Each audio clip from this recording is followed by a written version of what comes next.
La paz de Cristo esté con ustedes, hermanos. Vamos a estudiar la palabra de Dios, la cena del Señor. Vamos a estudiar lo que es la verdadera cena del Señor.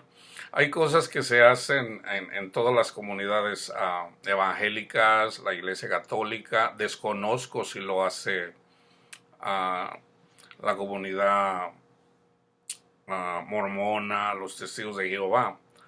Pero vamos a ver lo que es.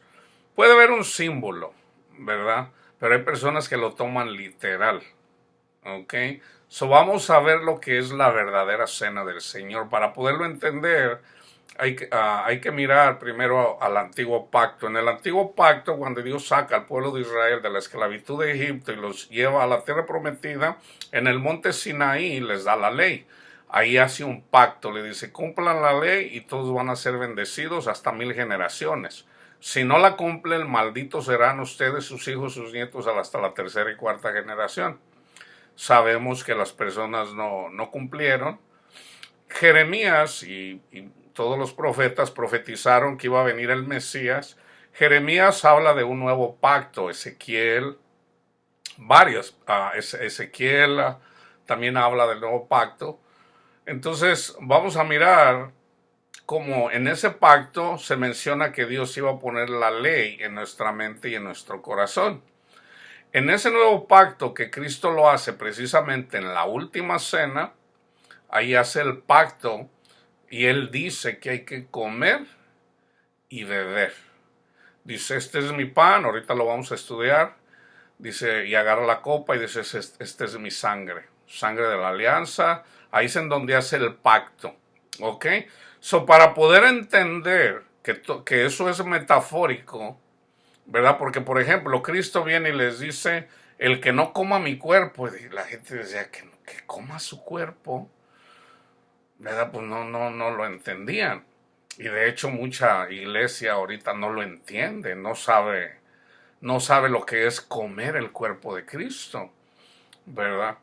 Vamos a la palabra de Dios. Primera de Corintios 10:16. Fíjense bien, vamos a empezar ahí. La copa de bendición que bendecimos no es la comunión de la sangre de Cristo. El pan que partimos no es la comunión del cuerpo de Cristo. So, ahorita vamos al contexto de eso. Primera de Corintios 12:12. Fíjense bien. Porque así como el cuerpo es uno y tiene muchos miembros, pero todos los miembros del cuerpo, siendo muchos, son un solo cuerpo. Así también Cristo. Primera de Corintios 12:27.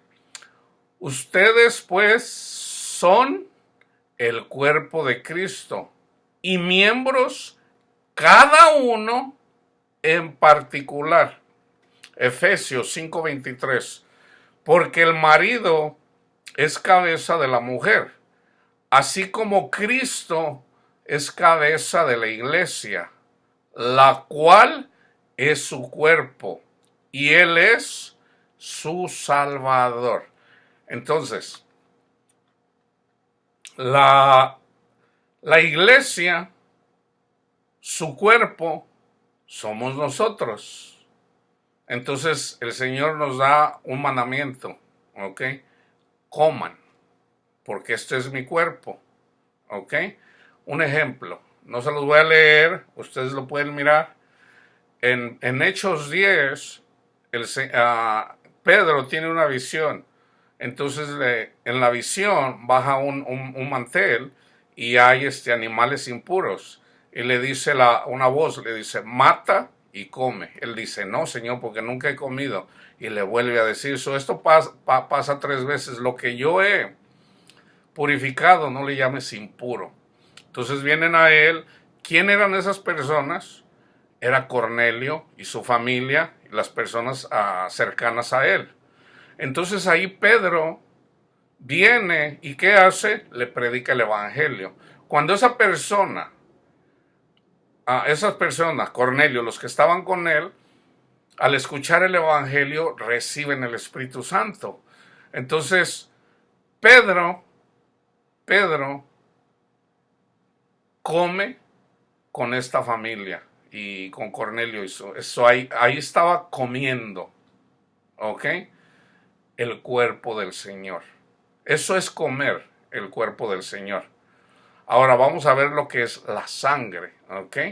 Primera de Corintios 10, 1, 22. Sabemos que Cristo ya fue crucificado y la sangre, esa sangre de Él fue derramada para la remisión de nuestros pecados. ¿Cómo negamos eso cuando amamos más al mundo? Fíjense bien, Primera de Corintios 10, 1 al 22. Yo les voy a leer el contexto de 10:16. El 10:16 dice: la copa de bendición que bendecimos no es la comunión de la sangre de Cristo. Vamos al contexto. Lo que dice antes. Dice: porque no quiero, hermanos, hablando Pablo a la iglesia de Corintios, escribiéndoles, que ignoréis que nuestros padres todos estuvieron bajo la nube. O más bien vamos a ponerlo así: todos pasaron por el Mar Rojo y todos estuvieron bajo la nube. O sea, el bautismo en Cristo y el bautismo del Espíritu Santo. ¿Ok? Y todos en Moisés fueron bautizados en la nube y en el mar. O sea, bautizados en Cristo y en el Espíritu Santo, porque recibieron la ley. Y todos comieron el mismo alimento espiritual, el maná que bajó del cielo, que es una sombra, es una figura de Cristo. Y todos bebieron la misma bebida espiritual. Aquí mismo lo dice: porque bebían de la roca espiritual que los seguía, y la roca era Cristo. Pero de los demás de ellos no se agradó Dios, por lo cual quedaron postrados en el desierto. Nosotros vamos en el desierto, eso es alegórico, antes de llegar a la tierra prometida, donde comemos leche y miel, que es la palabra de Dios. Y podemos dar fruto, mas estas cosas sucedieron como ejemplo para nosotros, fíjense bien, para que no codiciemos cosas malas como ellos codiciaron, ni sean idólatras como algunos de ellos. Según está escrito, se sentó el pueblo a comer y a beber y se levantó a jugar. Voy a hacer un estudio, en realidad voy a ver si lo alcanzo a hacer ahorita, lo que es, no, pero sería otro estudio, lo que es comer y beber. Esto es idolatría. Ni forniquemos como algunos de ellos fornicaron y cayeron en un día 23,000, los levitas.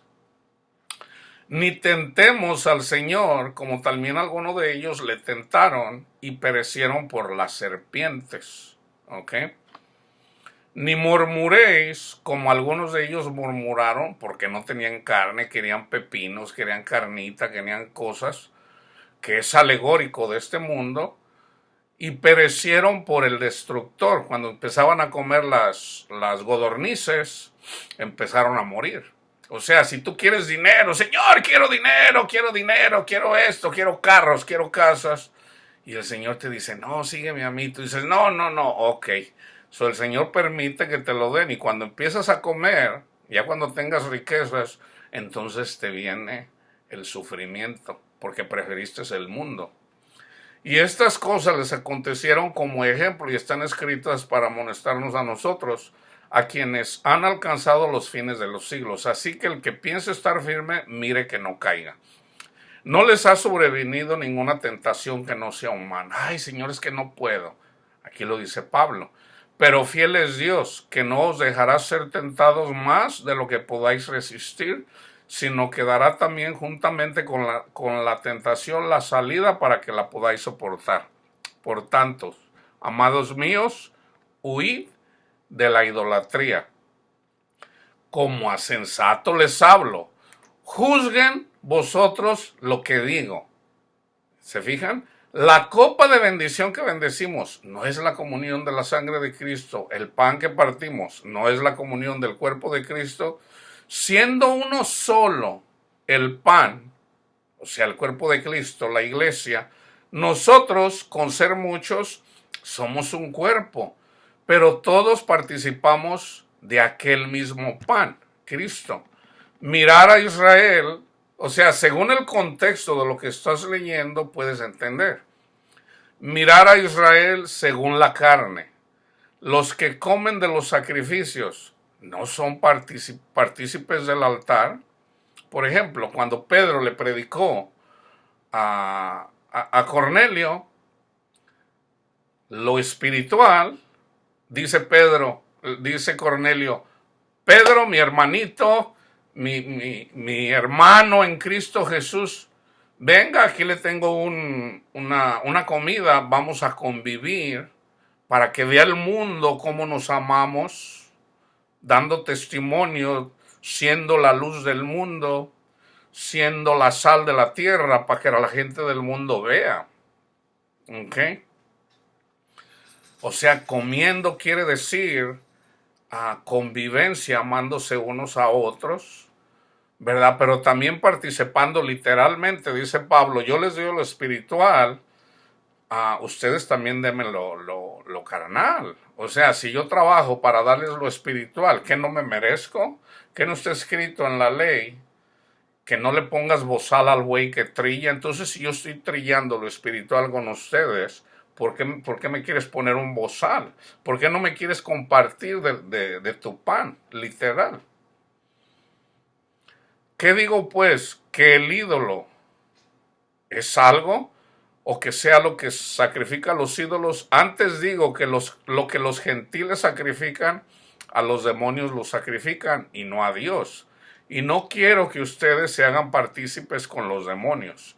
No podemos beber la copa del Señor y la copa de los demonios. O sea, tú dices, yo amo a Cristo, yo amo al Señor. Ok. Y tú dices, amar al prójimo. Ok. Pero eres avaro. Ese es el contexto. ¿Quieres cosas del mundo? Dice el Señor. Aquí está diciendo Pablo, no. ¿Puedes beber la copa del Señor y la copa de los demonios?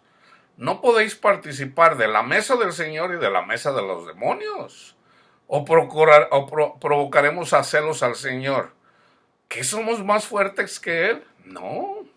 Entonces, fíjense, vamos, para entender un poquito más, pídanle al Señor la razón por qué mucha gente no entiende esto. La razón principal es porque se quieren ganar la gracia de Dios, porque no creen en el Evangelio. El Evangelio, hermanos, es que creas, es gratis, es gratis. Señor, gracias por Cristo Jesús, que llevó mis vergüenzas, mis iniquidades, mis pecados, porque yo antes era un hijo de Satanás, porque andaba en el mundo. Pero ahora, Señor, yo quiero ser como Cristo Jesús. Yo quiero amarlo, honrarlo, respetarlo y quiero amar a mi prójimo. Ayúdame, Señor, enséñame.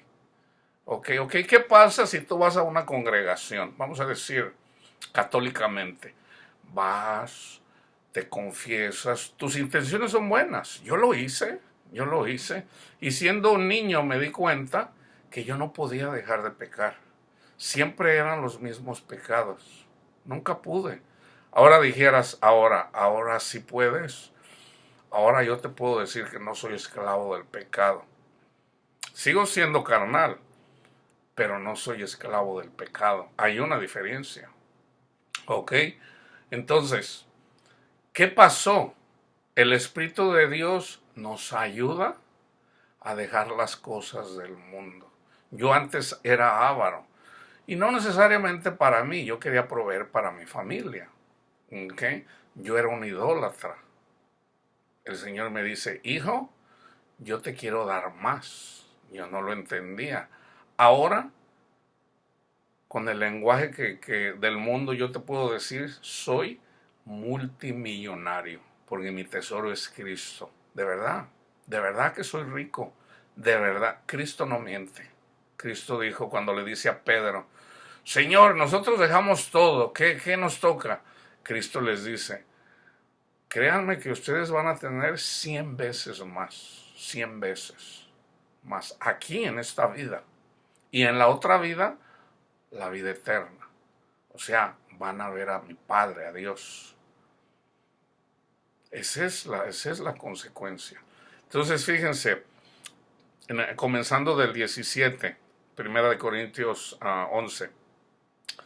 Pero al anunciarlos esto que sigue no los alabo, porque no se congregan para lo mejor, sino para lo peor. La iglesia se congrega, ¿ok? ¿Para qué? ¿Ok? Pues en primer lugar, cuando se reúnen como iglesia, oigo que hay entre vosotros divisiones, y en parte lo creo, porque es preciso que entre ustedes haya disensiones. Va a haber disensiones. ¿Para qué? Para que se hagan manifiestos entre vosotros los que son aprobados. Obviamente, y los que son desaprobados. Cuando se reúnen vosotros, pues, esto no es comer la cena del Señor.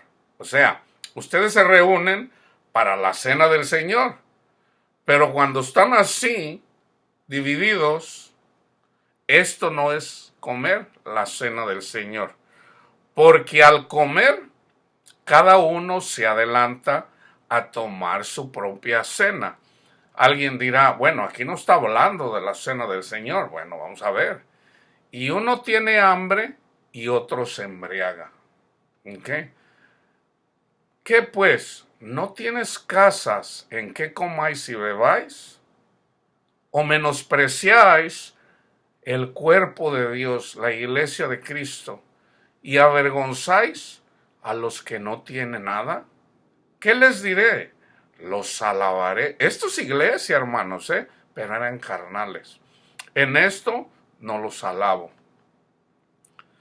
porque yo recibí del Señor, esto se lo enseñó Cristo mismo, lo que también les he enseñado, que el Señor Jesús, la noche que fue entregado, tomó pan, y habiendo dado gracias, lo partió, y dijo, tomad, comed, esto es mi cuerpo, que por vosotros es partido. ¿Ok? O sea, el cuerpo literal de Él. Haced esto en memoria mía. ¿Cómo lo hacemos? Amando a nuestro prójimo, compartiendo del pan que nosotros tenemos. Venga, hermano, usted no tiene, yo le invito. Así es como se debe de reunir la iglesia, para compartir con los que no tienen. ¿De qué te sirve? O fíjense bien, ¿de qué sirve que uno vaya a una congregación y uno tome pan de uva, o en este caso en la iglesia católica una hostia, y salgas igual? Y tu hermano que está a un lado tuyo no tiene no tiene comida para darle a sus hijos. O sea, ¿en qué ayuda eso? ¿En qué ayuda? Fíjate bien lo que dice Pablo. Asimismo, tomó también la copa después de haber cenado, diciendo, esta copa es el nuevo pacto en mi sangre.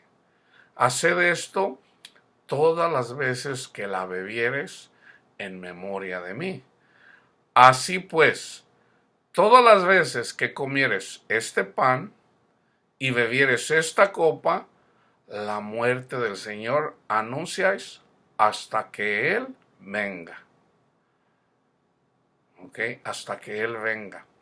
Fíjense bien, de manera que cualquiera que comiere este pan o bebiera de esta copa del Señor indignamente, o sea, si tú te reúnes en la congregación y tú dices, allá vienen aquellos, esos están bien jodidos, nunca traen dinero, ¿verdad? De hecho, cuando se reúne la iglesia, casi siempre es en alguna actividad, por ejemplo, Thanksgiving, Christmas, Navidad.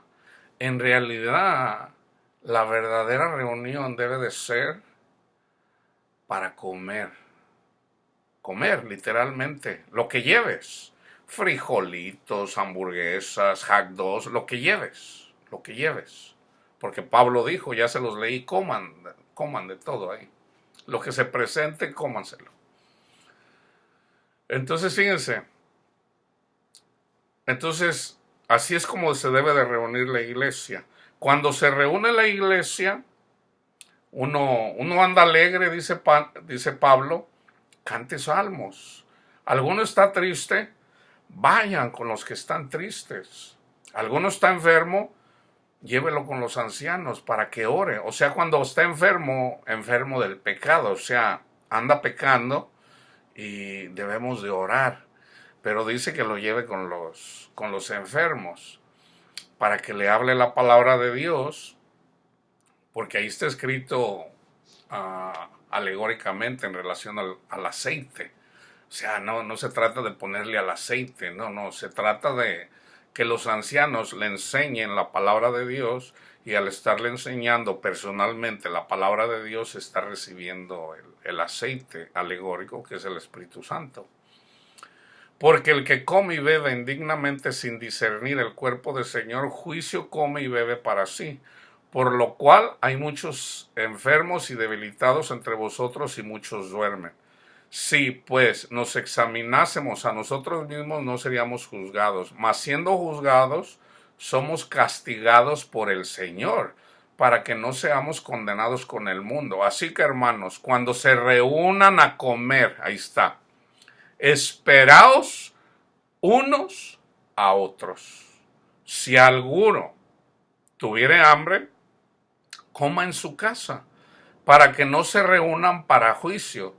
Las demás cosas las pondré en orden cuando yo fuere. Pablo ya no fue porque lo esperaban. Fíjense bien, les voy a leer otra lectura que es en relación a la comida, a la cena del Señor, que no es una ceremonia. Fíjense bien lo que dice Pablo. Está escrito en la carta a la Odisea. Dijeras tú, carta a la Odisea, esa no está en la Biblia. Ok, vayan a Colosenses 4, 15 y 16. Ok, fíjense bien. Colosenses 4, 15 y 16. Saludad a los hermanos que están en la Odisea, y a Ninfas y a la iglesia que está en su casa. Se fijan que la iglesia se reunía en las casas. Ahora, no vamos a condenar a la gente porque se reúnen en un edificio, pero en realidad la verdadera reunión debe de ser en casas. ¿Ok? Cuando esta carta haya sido leída entre vosotros, haced que también se lea en la iglesia de los laodicenses, y que la carta de la Odisea la leáis también vosotros. ¿Cómo que la de la Odisea la leáis también vosotros? ¿Ok? So vamos a la carta de la Odisea. Fíjense bien. Capítulo 1, comenzando desde el 24. Vosotros fuisteis circuncidados sin mano ni cuchillo mediante el Espíritu. Esta carta a la Odisea, que de hecho yo ya la compartí, yo tengo un estudio en relación a la carta de la Odisea. La tengo en un estudio aquí mismo en YouTube. Ve para que la escuches toda. Pero fíjense bien, vosotros fuisteis circuncidados sin mano ni cuchillo mediante el Espíritu. O sea que la circuncisión era una sombra, era una figura de la verdadera circuncisión que era a través del Espíritu Santo. En el momento que vosotros abandonasteis vuestra vida pecaminosa, que fue una raíz poderosa en vuestro cuerpo de carne, esto fue una verdadera y viva circuncisión en Cristo. ¿Está bien explicado? Porque vosotros fuisteis sepultados para el mundo con Cristo en vuestra carne pecaminosa mediante el bautismo del Espíritu, y habéis resucitado de nuevo por la gracia de Cristo mediante la fe viva y el amor hacia Él. ¿Qué quieren entonces con la circuncisión antigua? ¿Que ya dejó de ser? ¿Qué con la ceremonia? ¿Que ya no tiene valor? Porque Cristo ya vino y resucitó, y nosotros con Él. Aquí habla de varias cosas. ¿Qué quieres entonces del sábado? O sea, porque había personas que todavía guardaban el sábado. Si es que Cristo obró en cada día y aún obra, y convirtió con esto cada día en un día del Señor y no celebró el sábado, no lo celebró. Pero yo os conozco y por esto os digo, Cristo, como es Él, quiere ser pobre en el mundo. Fíjense bien, pero ustedes quieren oro, quieren dinero.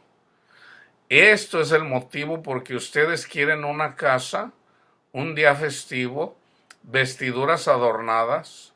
Ustedes dicen que Dios, mediante Cristo su Hijo, no abolió en ningún punto los preceptos de Moisés, sino más bien que los ha confirmado en la última cena, y que por eso también la ceremonia de sacrificio debería existir. Fíjense bien, pero yo, Pablo, apóstol del Señor, elegido por Dios y lleno del Espíritu Santo, ¿cómo es que el Espíritu nunca me ha indicado tales cosas? A pesar de que yo fui antes de mí llamado un mayor apasionado sirviente y esclavo del templo que lo que vosotros alguna vez fueron. Porque Dios no encegueció a nadie antes de llamarlo para su servicio. Pero yo primero tuve que enceguecer, primero tuve que ser ciego, con el fin de perder todo en el mundo, antes de poder ser solo uno de sus esclavos más bajos. Pero ¿por qué tuve que enceguecer primero? Porque mi hombre interior estaba enterrado en la materia del servicio al templo, y para que éste pudiera ser retirado de ella. Y si el Señor me llamó, está en el libro de los Hechos, sin ceremonias, cuando iba en camino a Damasco, incluso durante mi ceguera, ¿por qué entonces debería yo hacer una ceremonia de la cena del Señor? Fíjense bien, aquí está diciendo una ceremonia, ¿ok?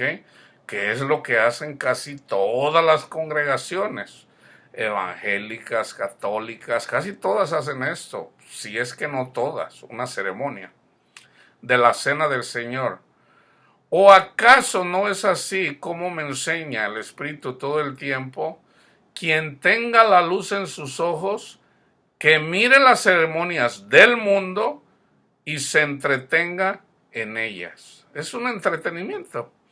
Pero para los ciegos, el mundo con sus ceremonias no existe más, como es con el antiguo servicio del templo y todas las vestimentas adornadas. Esto es una verdad eterna, que el Señor no me ha llamado para el establecimiento de nuevas ceremonias, sino para alzar los corazones alrededor de los cuales el adversario ha forjado sus duras cadenas durante miles de años, y para predicar a todos la libertad del espíritu, la tranquilidad del alma, y con esto destruir las duras bandas de la muerte para Cristo el Señor. Aquí voy a parar. Entonces, fíjense, ¿qué es la verdadera cena del Señor?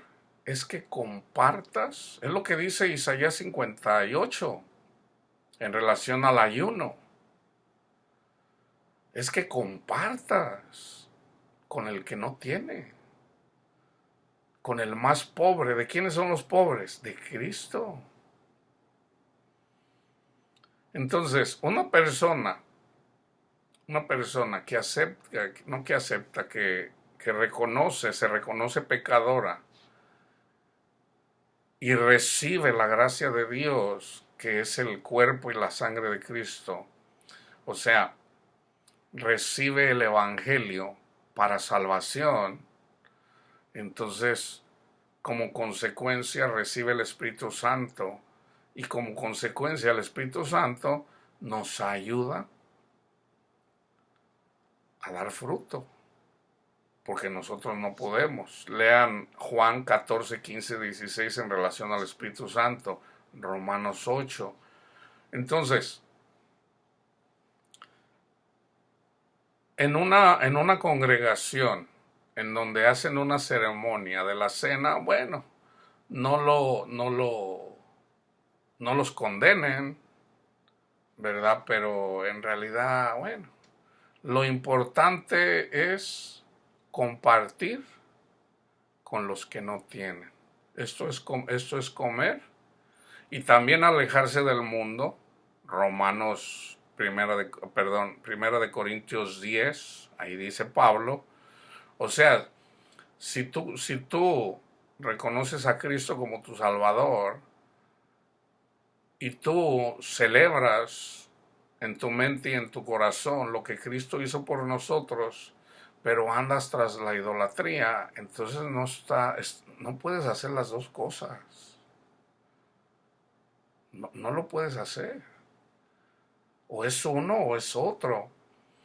Entonces, en pocas palabras, en simples palabras, la cena del Señor es que honres a Cristo y que ames a tu prójimo. Así de simple. Todas las ceremonias y todo, dice Pablo, entreténganse. De hecho, los bailes, hay personas que ahorita se ponen a bailar en la iglesia. Una cosa es el baile en el mundo, de una forma así como de celebración, pero eso es carnal, eso es del mundo. El verdadero baile, fíjate bien, te lo voy a compartir, ya lo dije. El verdadero baile, la verdadera danza del Señor, no sé por qué les estoy diciendo, pero David danzó cuando entró a Jerusalén con el arca, que era figura de Cristo. ¿Cómo entró Cristo a Jerusalén? Con humildad, sentado en un burrito. ¿Cuál es la verdadera danza del Señor? Ser humilde como Cristo. Esa es la verdadera danza. El bailarle al Señor, bueno, eso para que se entretenga la gente. La verdadera danza del Señor es que seas humilde. Esa es la realidad. ¿Ok? Entonces las ceremonias es para que se entretenga la gente. Nada tiene que ver. Cristo no está en una hostia. Cristo no está en un templo. Cristo está en el corazón del creyente, del que cree en Él, en su iglesia. Cada miembro de la iglesia, del cuerpo de Cristo, ese es el cuerpo del Señor, ¿ok? Que la paz de Cristo esté con todos ustedes.